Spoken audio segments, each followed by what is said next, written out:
అందరికీ నమస్కారం. Welcome to our channel అమ్మ చెప్పిన కథలు. నేటి కథ మంచికి మంచి రోజులు.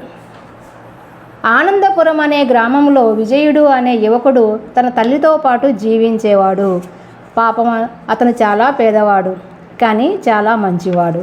ఎవరైనా కష్టంలో ఉంటే తనకు చేతనైన సాయం చేసేవాడు.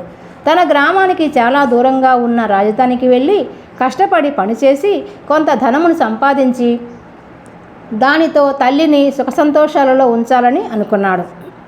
రాజధానికి వెళ్ళటానికి తన తల్లిని ఒప్పించి బయలుదేరాడు.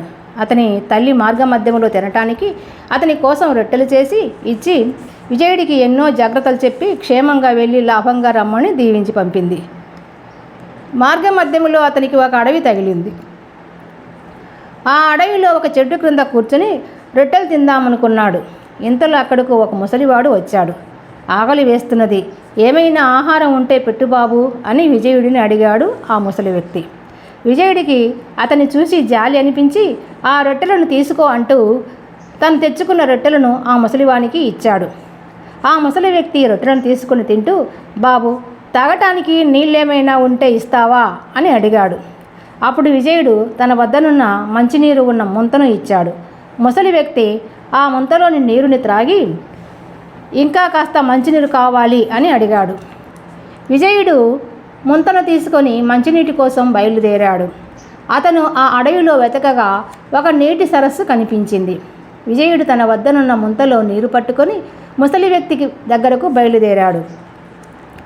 దారిలో హఠాత్తుగా అతని ఎదురుగా ఒక రాక్షసుడు ప్రత్యక్షమయ్యాడు. లావుగా ఎత్తుగా భయంకరమైన ఆకారములో ఉన్న ఆ రాక్షసుడిని చూసి విజయుడికి పై ప్రాణాలు పైనే పోయాయి. అయినా గాంభీర్యం ప్రదర్శిస్తూ దారి వదులు అని అన్నాడు. దానికి ఆ రాక్షసుడు నవ్వుతూ, నాకు బాగా ఆకలిగా ఉంది, నిన్ను మింగి నా ఆకలి తీర్చుకుంటాను అని అన్నాడు. నేను ఒక ముసలి వ్యక్తి దాహంను తీర్చడానికి నీరు తీసుకువెళ్తున్నాను, దయచేసి నన్ను వదిలిపెట్టు అని వినయంగా అన్నాడు. రాక్షసుడు హుంకరిస్తూ, చిక్కిన ఆహారాన్ని వదులుకోమంటావా, నేనేమన్నా వెర్రి వెంగళపని అనుకున్నావా అన్నాడు. విజయుడు, ఓ రాక్షసుడా, నేను ఇచ్చిన ఆహారాన్ని తీసుకున్న ముసలి వ్యక్తి నీరు లేక అవస్థపడుతున్నాడు, అందుకని ఈ నీరుని ఆయనకిచ్చి మరలా వస్తాను, అప్పుడు నీ ఆకలి తీర్చుకో అంటూ రాక్షసుడిని అనేక రకాలుగా బ్రతిమిలాడి ఒప్పించి ముసలి వ్యక్తి దగ్గరకు వచ్చి ఆయనకు నీరు అందించాడు. ఆ ముసలి వ్యక్తి ఆ నీరు త్రాగి విజయుడి మంచితనాన్ని తెగ మెచ్చుకున్నాడు. నాయనా, నీవు తెచ్చుకున్న రొట్టెలు ఇచ్చి నా ఆకలి తీర్చినావు. నీ మంచితనానికి నేను మురిసిపోతున్నాను. నీవు నాకు చేసిన ఈ ఉపకారానికి ప్రతిగా నీకు ఒక కత్తిని ఇస్తున్నాను. దీని పిడిని తాకి ఆజ్ఞాపిస్తే ఇది నీ శత్రువు తల నరుకుతుంది. ఇది నీ ఆత్మరక్షణకు బాగా ఉపయోగపడుతుంది.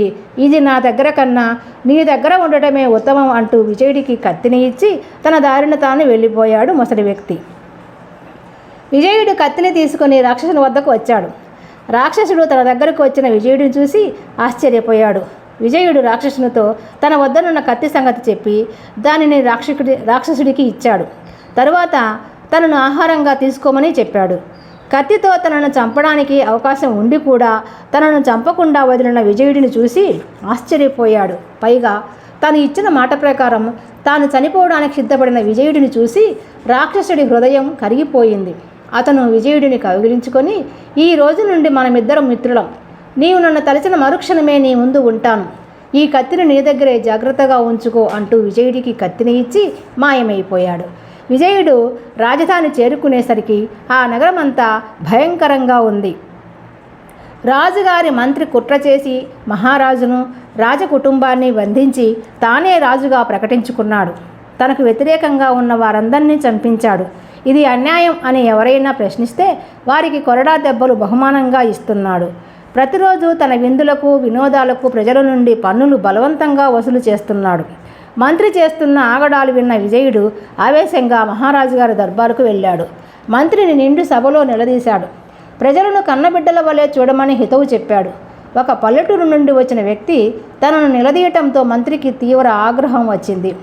ఈ మూర్ఖుడిని బంధించి ఇతని శరీరాన్ని ముక్కలు ముక్కలు చేసి కాకులకు గద్దలకు వేయండి అని తన సైనికులకు ఆజ్ఞాపించాడు మంత్రి.